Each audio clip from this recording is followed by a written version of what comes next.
joining us today. Today is a Sabbath that is met by some with joy and some with dread. The beginning of a new series. Up here, it's all joy. Out there, I don't know.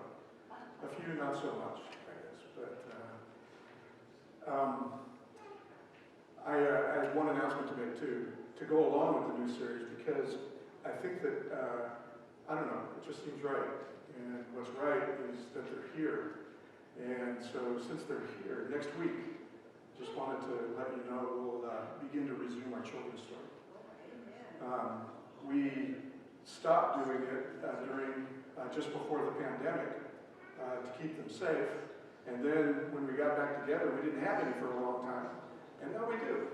So I think that since we do, we should at least tell a little story of Sabbath, which is what I'm going to do, hopefully, to go along with this new series. So you all know that you have a part in the children's story. You got to bring your offering, okay? And they will make sure to be able to pick it up. But let's start doing that next week. So, in prepping for this new series and studying everything, I found myself thinking again about crowds. And I had this old illustration when I preached this one series before that I wanted to talk about a crowd. And I had a couple people in mind when I used this illustration. This one's for Gilbert. Gilbert, if you're flying your colors, man, what's one crowd you do not want to find yourself in? You don't want to find yourself in this one, do you? Right? And a crowd that I may find you wandering in if you're wearing this. If you're wearing this and you wander into my crowd, you better hope, first of all, that I'm in the crowd. And that you're not in the Bronx. And then maybe I can shield you a little bit. And I made one for Mel, too. Mel, if you're wearing this, man, what's one crowd you do not want to be in? You don't want to be in this one, do you? Right? So I thought about crowds, and the reason that I did was I don't hold out too much hope for crowds in their ability to get things done. They're hard to control, they're impossible to reason with, and they're too easily swayed by the wrong things. Crowds can be and usually are bullies. Crowds are impossible to love when they're not on your side. We love crowds when we're on their side, right? We love crowds when we're a part of that crowd. But when they're not on your side, they're impossible to love. We especially don't like if they make us late, if they make us wait to eat, if they make us wait to shop, or especially if they root for the wrong team. Crowds generally are not the best forums for humanity at their best.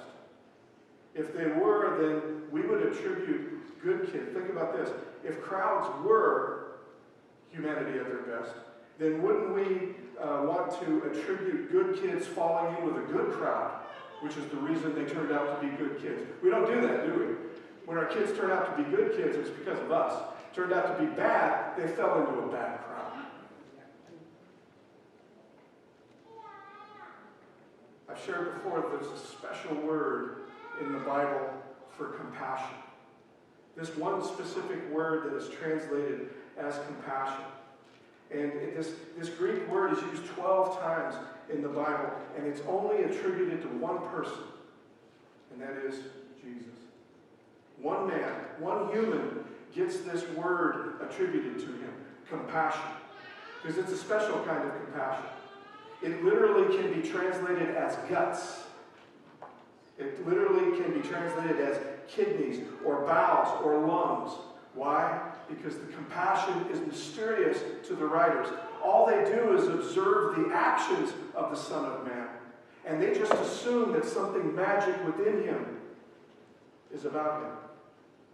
Since he's the only human that can do this, they think that it's his guts, that he's wired differently, that inside this compassion is a mystery. It's never attributed to another human. In all 12 times, it's only attributed to Jesus. And Jesus is the only one whose compassion is described by this particular word. And what's amazing is that the very first time that it's used, the first time that this compassion is exhibited is in Matthew 9, and it says, when he saw the crowds, He had compassion on them because they were harassed and helpless like sheep without a shepherd. It's interesting that the subject of this inward guts, this moving with compassion, this moving that the Son of Man seems to have, it begins with the one thing that you and I can't muster compassion for. And that's a hostile crowd. Jesus sees something else when he sees a crowd. We can't have compassion on a whole crowd, but Jesus' compassion, number one, comes from his divinity. That's why the Bible writers couldn't explain it. That's why they use this Greek word. It's mysterious. You have to remember, they're at least 2,000 years away from ever seeing an MRI, from ever seeing how something works inside. So anything that happened within the body, it was a mystery to the ancient person. So they assumed that there was something special about him, within him. And the first time that it's used, he actually can look at a crowd and have compassion. Not something any of us have. When Matthew saw it, he couldn't explain it. It came from within. And since it came from within the Son of Man, he could, he can, and he does it with crowds. And in the crowds, he doesn't see what we see. He doesn't see the hostility. He doesn't feel the hatred or the resentment. He doesn't see the danger. He sees two things. He sees sheep who are harassed and troubled and helpless, drained of strength and cast down. Leads me to why I was thinking of crowds this week as I began preparing this new series. See, because Jesus has this compassion, and since he has this compassion for everybody, for all of his sheep, even if they're in a crowd, he has something special for them. There's something special that the way he handles crowds that I think that we were meant to learn from. In Mark chapter 4, it says this, again, he began to teach beside the sea. Such a very large crowd gathered around him that he got into a boat on the sea and sat there, while the whole crowd was beside the sea on the land. He began to teach them many things in what? In parables. And in his teaching, he said to them, what did he begin to teach the crowd with? Parables. Some would say that it's Jesus' primary way of teaching. The way he chose the crowds, many things, he says. It's what he reserves for teaching the crowd. When he comes upon a crowd, he changes whatever teaching mode he was in with anybody else, and he begins to teach them in what? In parables. Some are only a line long. Some are an entire story, half a chapter maybe. Some begin with telling you it's a parable, and then a lot of them don't, though. I looked up several sources just to get a list. I wanted just a list of the parables. And guess what? Out of the 3 sources that I looked at, all modern, expository Bible dictionaries, none of them agree how many parables are in the New Testament. One said 38, one said 32, one said 41. But the first time that we have parable preceded, the word parable, if you will, the first time the word appears, that the author called it a parable and then tells you the parable, is right here in Mark chapter 4. That he speaks many things to them in parables. That's the first time the word parable is used. And in this particular case, it's used in all 3, what we call the synoptic gospels, Matthew, Mark, and Luke. It's one of quite a few, actually, parables that are in all 3 of these gospels. This story you'll find in Matthew 13. You'll also find it in Luke 8. But there's something about Mark's that I want to hang in Mark's right now. But the word parable is simply placing a thing by the side of another is literally what it means. A comparison, a comparing, a parallel case in illustration, a similitude or a simile. Which is why many of the parables begin, the kingdom of heaven is like. Something is like. You put the parables side by side. It's a special illustration to try to get people to understand what he's teaching. And according to Mark, it's reserved for who? For the crowd. That crowd that gathered off the shore, on the shore. Jesus is off the shore, on the boat, actually. And the crowd is so big, that's the reason he's in the boat. There wasn't room for him and all the people that wanted to hear him. So he got into a boat, remember? And he rowed out just a little bit. And he begins to teach them in parables. By the way, out of the 38, 32, 39, 41, whatever one you're looking at, out of all of those parables, 19 of them are spoken around or in the region of Galilee. Just one thing to put in your ear as you consider that well over 3/4 of them are spoken in the Galilee, and Galilee, by far, is the poorest region that Jesus traveled to and spoke to.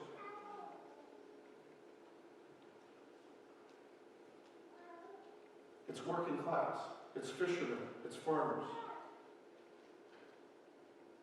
I heard Don Pate say once that he said that it depends on who's sitting in the crowd. He goes, you know what? He said, Galilee is Nebraska. It's simple. It's farmers. It's fishermen. It's working class. And Jesus loved it. He wasn't from there, but he said he was from there. He wasn't born in Capernaum. He didn't live in Capernaum, but he actually calls Capernaum his own hometown. He just loved it. He spent more time there. He taught there. And this particular case right here, where he says that he begins to teach them many things in parables, it's actually a series of parables. See, Jesus taught in series 2. He's going to do a series of parables right here. It's the sower, the tares, the mustard seed, all three, what? Agricultural parables. All three things about the farm that he's going to be preaching to the farmers. And then the yeast. He goes from the field to the kitchen. So to begin with, he reserves the parables for these crowds. You have to begin to ask yourself, why? Why talk to farmers about being on the farm? Why talk to cooks about being in the kitchen? It's something that they, that they can immediately identify with. Identity. And we're told how committed he is to this too. How committed is he when he comes upon these crowds to only teach by parables? So I wanted to stay with Mark, because Mark is the only one that says this. He says, Jesus told the crowds all these things in parables, and without a parable, he told them what? He told them nothing. Without a parable, he told them nothing. That's why I called the first part of this series, Without a Parable, Nothing. Nothing without a parable. So why is the crowd, this crowd, so deserving this provocative way of teaching? By the way, real quick, does simple mean boring? Does simple mean ignorant? Does simple mean that they just aren't intelligent enough to get it? Can simple be provocative? Can it be revolutionary? Can it be devastating to cherished views? That's exactly why he's using parables. Except that they're only reserved for who? They're only reserved for the crowd. That's who he teaches in parables. In fact, he refuses to teach them any other way. Any other way.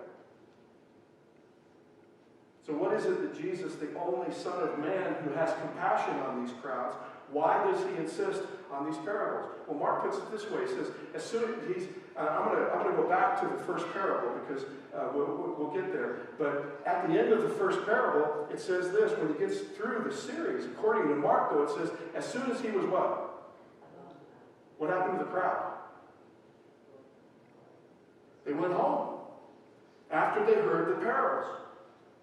If you could put all three of those Gospels together, after they heard those 4 parables, they were done. They went home. They were alone. And then Mark says this. He goes, so he's alone except for his followers along with the 12. And they began asking him about what? About the parables. Guess who's curious about why he's teaching in parables? And that's what's interesting, is that Matthew and Luke both record that they immediately wanted to know the meaning of the parable. Mark, though, just wanted to know why. Why do you teach them in parables?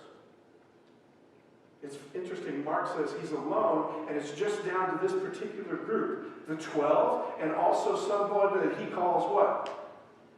He calls the followers. I don't think it's a shock to anybody to know that Jesus had other followers besides the disciples, besides the 12. Right? I don't think we're shocked at all. So Mark names this group. So this group is this particular circle of intimacy, if you will. His followers along with the 12. I like that Mark points this out. Okay? I like that he points it out, because here he is writing a gospel, and he just suddenly wants to let you know that he really wasn't an eyewitness. He may not even be there right now, but he likes to be included in this group of disciples and followers. Right? We're not even sure if he witnessed this. But I like that he brings it up. Does he belong there? He certainly has the knowledge to. He's the first one to write a gospel. Some speculate that if Mark hadn't written his gospel, we wouldn't have up to 85% of either Matthew or Luke. Mark wrote it first. So it's interesting that he says that you don't have to have been one of the 12 in order to be in this circle, in order to be in. What's special about this circle? He was saying to them, and when they asked, so why is it you speak in parables, is what Mark asked. He was saying to them, to you it's been given the mystery of the kingdom of God, but those who are outside get everything in what? In parables. Those only who are what? Outside. Outside what? Outside this particular group, the 12 and the followers. That big, huge crowd that just heard 4 parables and went home.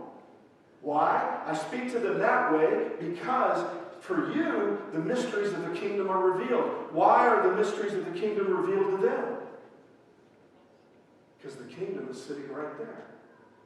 Right?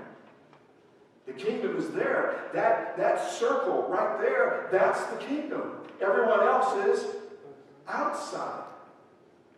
There's inside and there's outside.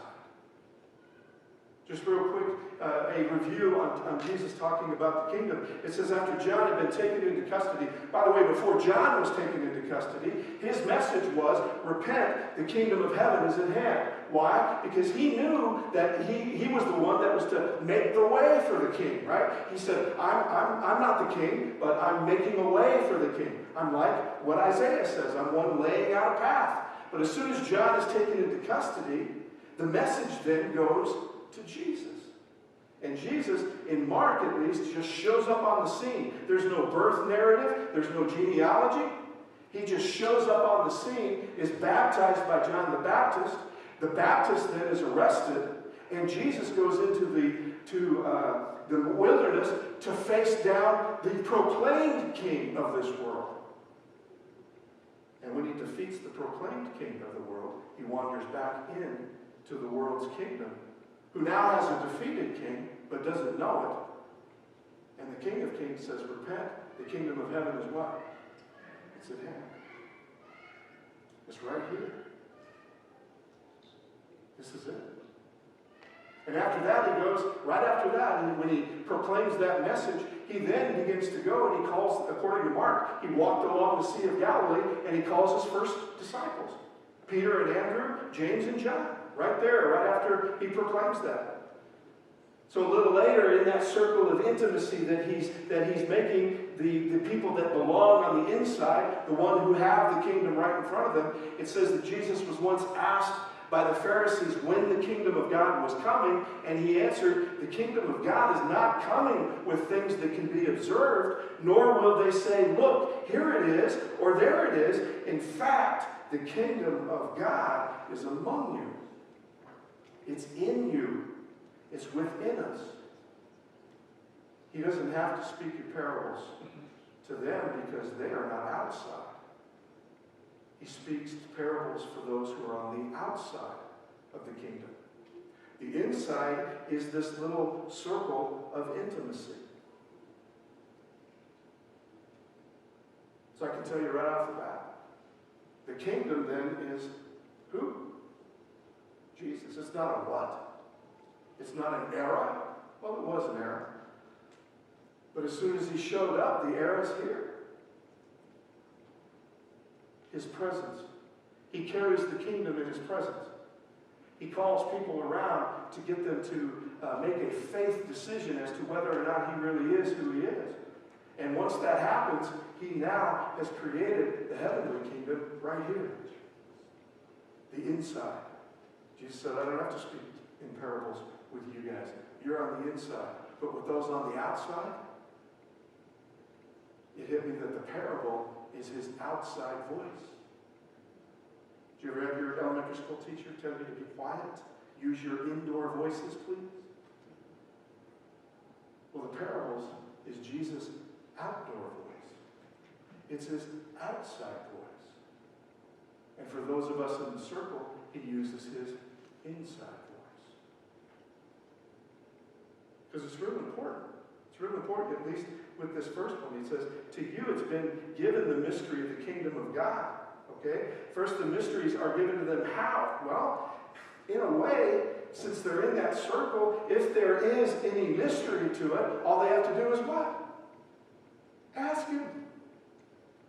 Which is what they're doing now, by the way. He's told those parables, and they're all asking him what? What does it mean?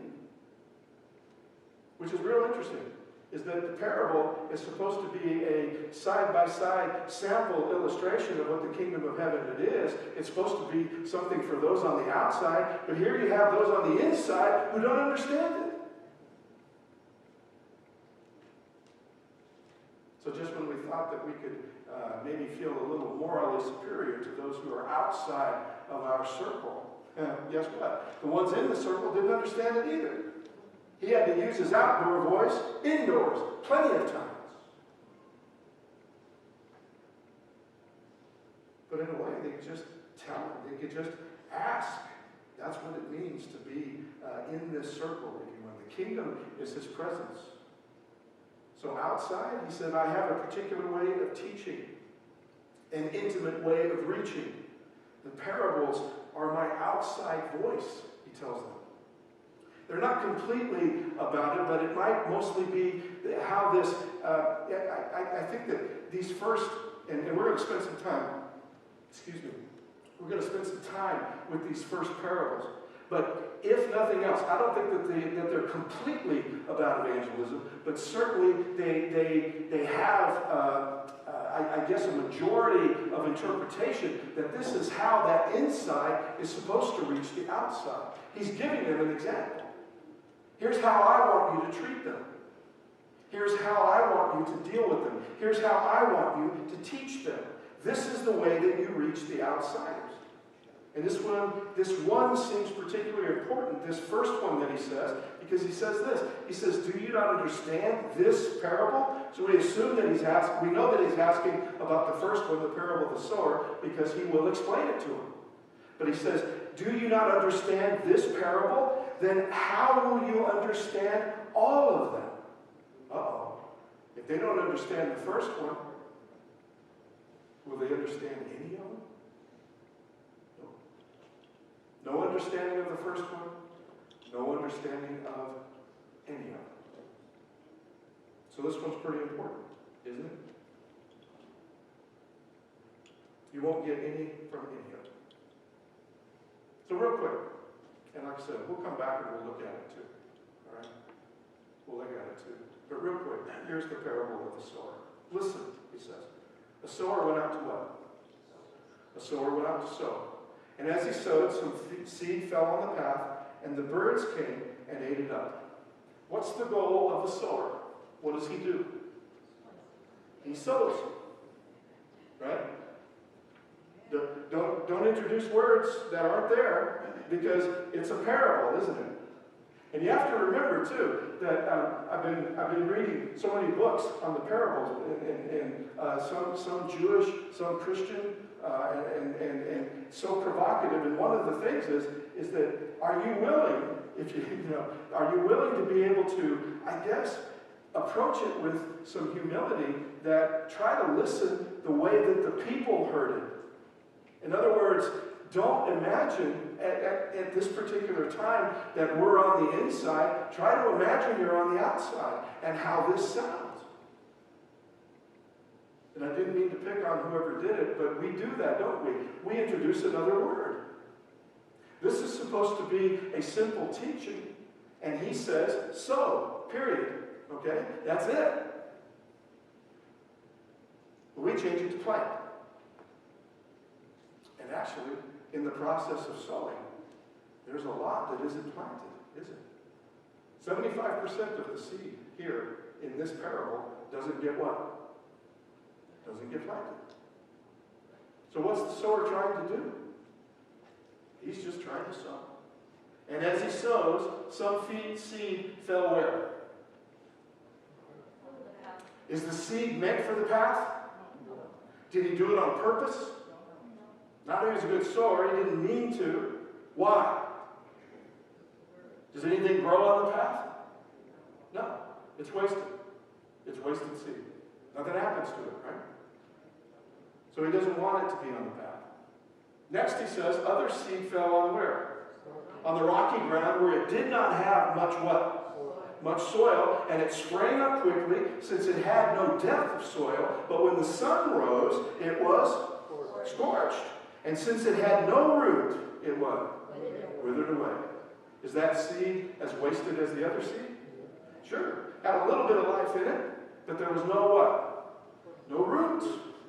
It didn't take. Rocks. Rocky soil. Today in Galilee, when you drive, when you're on your tour bus and you're on that highway driving around the Sea of Galilee, and you look at these hills where these farms actually stood, you see rows and rows and rows of these beautiful rock walls of Jerusalem stone, that white gleaming Jerusalem stone. Walls that are all about this high. And the reason being is because that ground is so rocky that when you started a farm, it might take you up to a year to clear it out of all the rocks. There's a proverb that said that during creation, when certain angels were given responsibilities, he said to the angel that was responsible for giving rocks, he said, I want you to take these 12 rocks and I want you to put one of them in the Holy Land, spread the rest around the world. The angel got it wrong and put 11 in the Holy Land and only one throughout the rest of the world. And even after you till it, maybe even after your first crop, you end up still coming up with rocks. So what they did when they pulled the rocks out is they just made little walls to go around their fields. They're still there. If you're looking to plant, if you're looking to put your seed where it's supposed to go, do you put it on rocks? No. But in Israel, you may not be able to help it. You may not be able to help it. Other seed fell among where? Thorns. Okay. It's possible that the soil's there. In fact, the soil's good. The weeds are growing in it, right? The thorns are growing in it. But do you want your seed to go there? No, because what happens? It gets choked out. Too much competition. It gets choked out. And then, of course, what are we shooting for here? What's the parable shooting for? Other seed fell into good soil. Is that what the sower was hoping for the entire time? Is that what the sower was aiming for the entire time? Good soil. And it brought forth grain, growing up and increasing, and yielding 30 and 60 and 100-fold. And he said, let anyone with ears, what? And who are the ears that are listening? listening to his outdoor voice? Or are we listening to his indoor voice? This is for the outdoor voice. This is for the people. The people in the crowds, the ones that are on the outside. Guess what? When he was done right there, they went home. That was it. The success of a crop then relies on what? The good soil. Nothing else. It's simple yet profound. It's fundamental if you know anything about agriculture. I know nothing. I have a black thumb of death. My wife has a green thumb. My grandmother had a green thumb. My thumb is plague. I know nothing. But I do know this. Without good soil, nothing will what? Grow. Nothing will grow. Something every one of those outsiders would understand that day. It hit them. They all knew. Then they all go away. See, a key again to hearing Jesus' outside voice is try to put yourself in position with outside ears. See, we've all read the explanation that he's about to give to the indoor people, right? We've all read the explanation he's about to give to his followers. And it's hard for us to listen to the parable with outdoor ears because we've already gotten the inside treatment. But what a blessing it would be to hear his outdoor voice. What did it sound like? His intended audience 2,000 years ago. What did they take home that day when they heard that?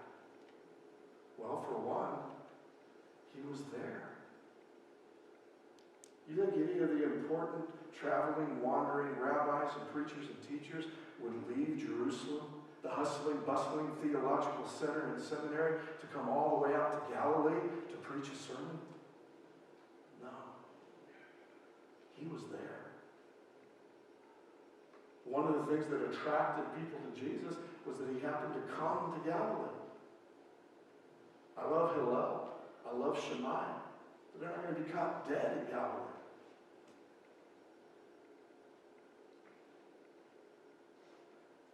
Otherwise, they have to make a 3-day trip to Jerusalem to hear theology, to do what we're doing right now. They've got to make a 3-day journey to Jerusalem. And guess what? Most of them can't afford it. As a matter of fact, most of them can't even afford to go to the feast 3 times a year that they're required to. Which is why they get marginalized and continue to be marginalized, and why you have religious, self-righteous religious leaders who think that they're lost because they're ignorant.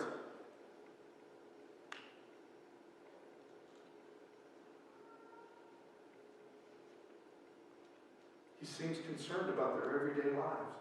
He knows what they're going through. You ever just met somebody and all of a sudden you hit a subject that you both know something about? And it happens, right? When you have something in common with somebody, it clicks, doesn't it? You immediately have a point of reference. You immediately have an empathetic ear.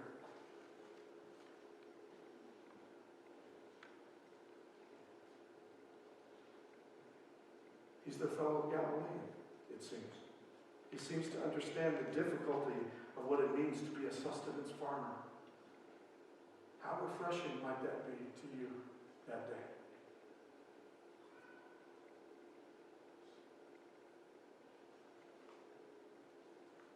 One thing that we may not get is that that's all they got that day.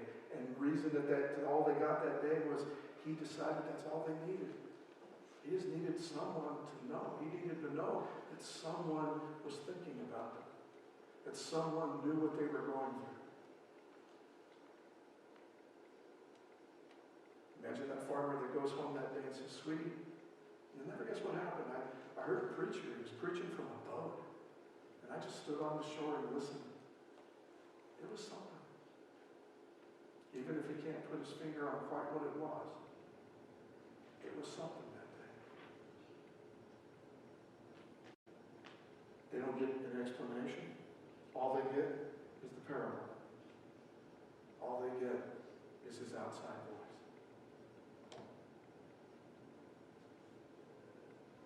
So what happens inside? The followers hear the outside, but what happens inside? They ask, what does it mean? Jesus said, if you don't understand this one, you're not going to understand any of them, so put on your seatbelts, okay? So he says, the sower sows what? The first explanation, he says, it's not farm seed.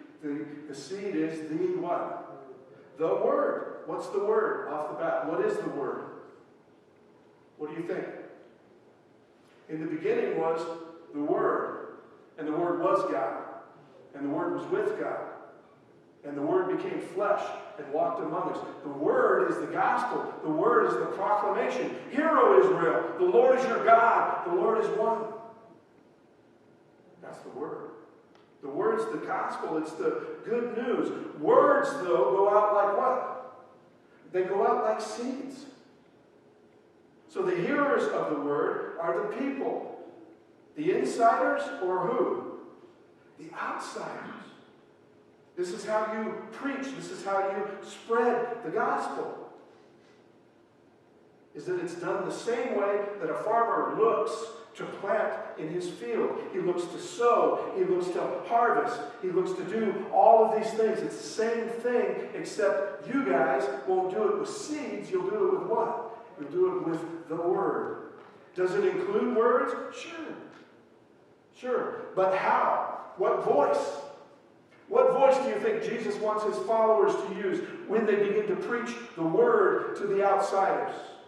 The outside voice or the inside voice? Outside. Right? Because that's still their ears, isn't it right? Jesus spoke to them in his what? In his outside voice. Does he expect them, who are followers and committed followers of him, to do it any differently? No. What happens when you try to use the inside voice on outsiders? Are they ready? What might not be prepared if you're just going to throw seeds out like a careless sower? If I'm just going to use inside explanations for outside people, what's going to happen to them? Well, these are the ones on the path where the Word is sown. When they hear, Satan immediately comes and takes away the Word that is sown in them. Are they ready to hear it? No. Why is Satan able to come in and snatch it? They don't know what to do with it. They are not prepared. Their heart is not prepared. They've had nobody prepare their what? To prepare their soil. The soil is not prepared on the hard path. The seed's not supposed to be put on the hard path. And these are the ones sown on rocky ground. When they hear the Word, they immediately receive it with joy. At least they heard it, right? They think that they've heard it. They receive it with joy, but they don't have any what? They've got no root and endure only for a while. But when trouble or persecution arises on account of the Word, they immediately fall away. What happens when we tell people that if you just right now begin to follow Jesus, every one of your problems will be taken care of? Are there some Christians that tell people that? I told you before, my life didn't become complicated until after I came to Jesus. Before I came to Jesus, my life was simple. I lived for me, by me, everything, me. That's a simple life, and it's uncomplicated. I faced no kind of persecution, no kind of trial. I faced nothing. I came to Jesus, and it completely blew up in my face. I had all kinds of trouble. Because now I serve a God that tells me I can't live for myself anymore. You guys didn't tell me that when you made me get in that tank. You told me everything was going to be just peachy. They have no roots. And the ones sown among the thorns are the ones who hear the Word, but the cares of the world and the lure of wealth and the desire for other things come in and choke the Word and yield what? Wealth, desire for other things. What is wealth? And again, the problem isn't wealth. Is that, remember, we spent a long time in Ecclesiastes. Solomon wanted to make clear the problem isn't wealth. It's what we do with it, right? It's the place that it has in our heart. It's the oppression that wealthy people seem to do to poor people. That's the problem, right? And by the way, he's speaking to farmers. He's not telling them that they can't make a living. Right? He's telling fishermen, it's okay to have a job. It's okay to make money. I want you to. But these worries, wealth, if you're being oppressed by wealthy people, all this, those things come in and choke the word. What are those all part of? Those are all part of a human sinful nature that everybody has. I come to Christ. He gives me his righteousness and atonement with God. I still fight this sinful nature every day. By the way, what is the soil supposed to do for me? We're supposed to do it together.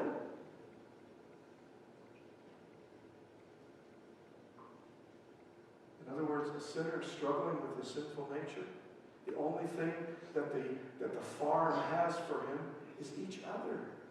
Good soil. If he doesn't remain in the good soil, then the benefits of the kingdom can't be his. It chokes the word, and it yields what? And it yields nothing. What would help? What would help somebody who has a problem with greed?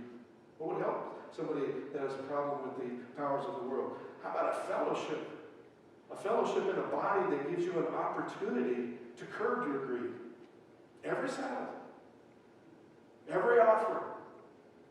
See, but if I can't make the soil nutritious enough for them to be able to struggle with that, to be able to be in that good soil, they never can grow.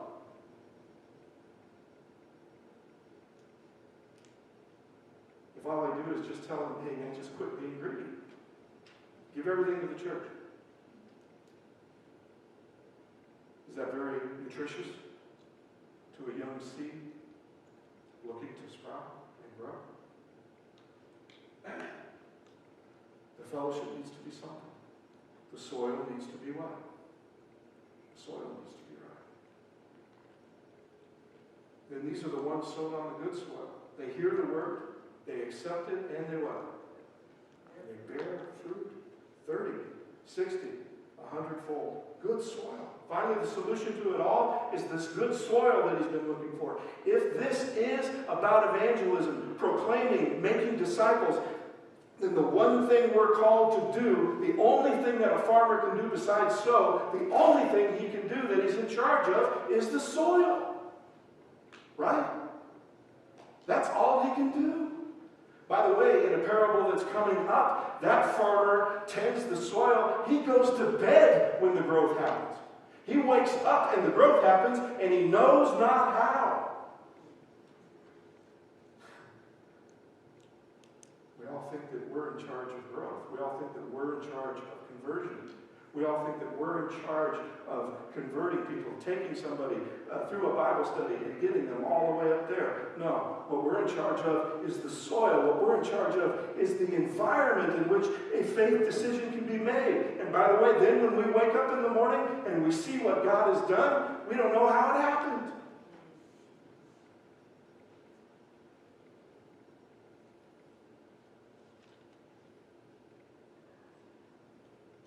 So the soil, for those of us on the inside, is the kingdom.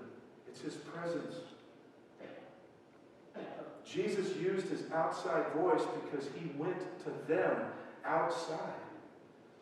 See, if his presence is the kingdom and his presence is now in us, then what do we do in order to use our outside voice?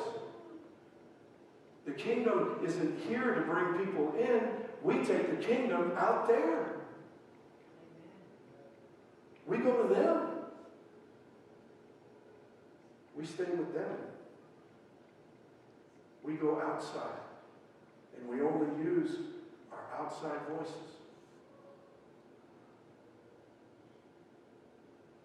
Jesus said, if you understand this, you'll understand them all. You kind of get what he's saying right now?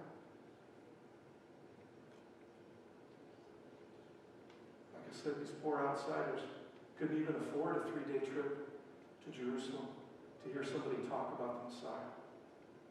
So the Messiah came to them.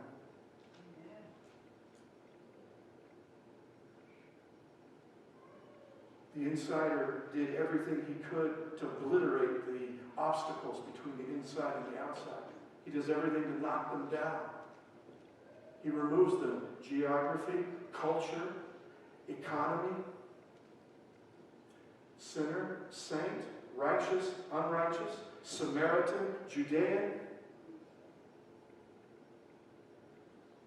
He knocks them all down. Understand this, he said, and you'll understand lives, and you'll understand them all. See, we take the awesome honor of being privileged and blessed to be in this circle, to be inside, but we end up just throwing words. We end up actually taking the explanation that he gave us and try to throw it at the people who are outside.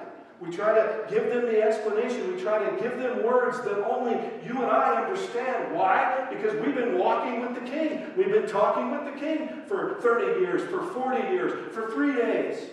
We've got information, but are they ready to hear it? Is the soil good? That's why we should be using our inside voices, our inside information, and throwing it at people. They get upset. They don't respond, and then we blame them. Hey, we're the only organization that looks at the dark and curses it for being dark. I've heard it here. You know, evangelism doesn't work because the world is just too secular. This nation's too secular. Everybody's just too secular. It's like yelling at the night for being night. Curse the dark for being dark. Curse the rocks for being rocks. Curse the path for being the path. Curse the birds for being birds. Curse the thorns for being thorns. We get the explanation, but we don't realize we aren't in a superior moral position. Remember, the ones that got the explanation, they didn't understand the parable either. Actually, to me, the one group in this story that is to be admired and envied is the people that only got the parable and got to go home.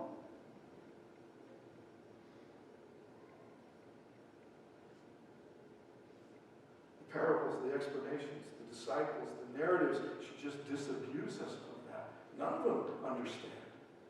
They don't get it at all. So the soil, that's where I want to leave this at. And again, we'll pick it up a little bit. We'll talk a little bit more about this particular parable and evangelism and witness and reaching out. The soil, the nurture, the care, the nutrients, the location, the condition, that's all up to the farmer. That's all up to the sower. What the followers are to tend. It's his presence, though. His presence. By the way, is it guaranteed? If you have perfect soil, is it going to grow? Is it absolutely, positively going to yield a harvest? No, it's not guaranteed. But he says, just tend the soil. Just speak to people in your outside voice. Just take my presence to them. And then let me do the rest. Go home and go to bed.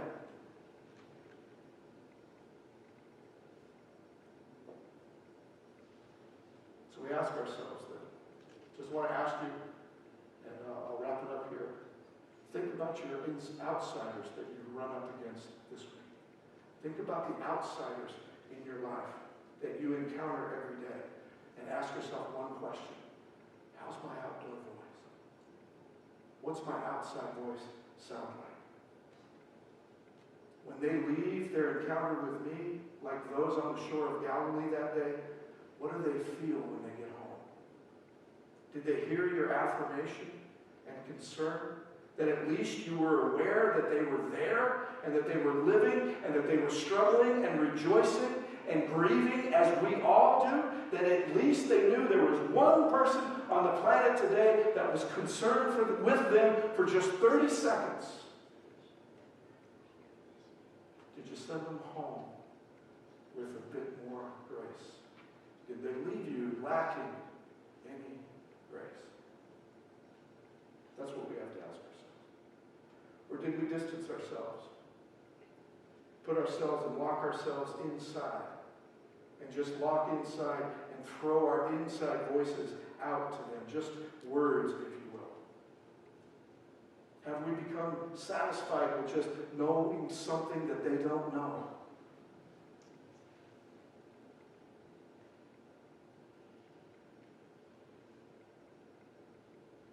Amy Jill Levine, in her book, Jesus Short Stories, says this. She says, the danger that we all have as believers for a while is that we begin to domesticate the parables. We begin to try to smooth them out, making them palatable for us, taking the least resistance of expectations, turn them all into children's stories. She says, what makes the parables mysterious or difficult is that they challenge us to look into the hidden aspects of our own values and our own lives. They bring to the surface unasked questions. They reveal the answers we've always known but refuse to acknowledge. Our reaction to them should be one of resistance rather than acceptance.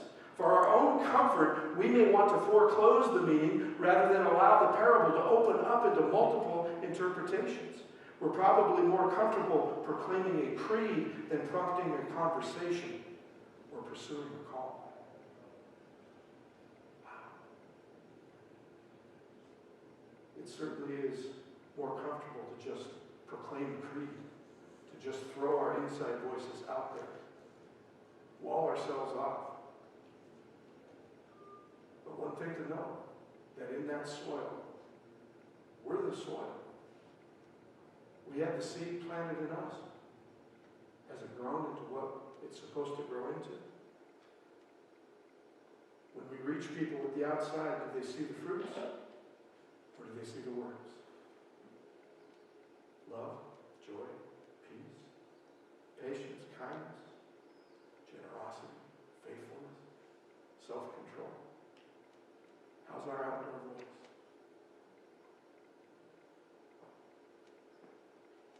You will know them by their fruits.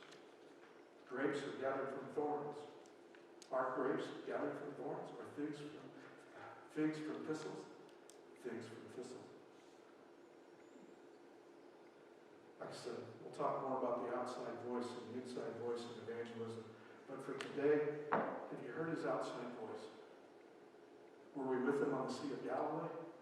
Or were we with him in that little group? Which one were we today?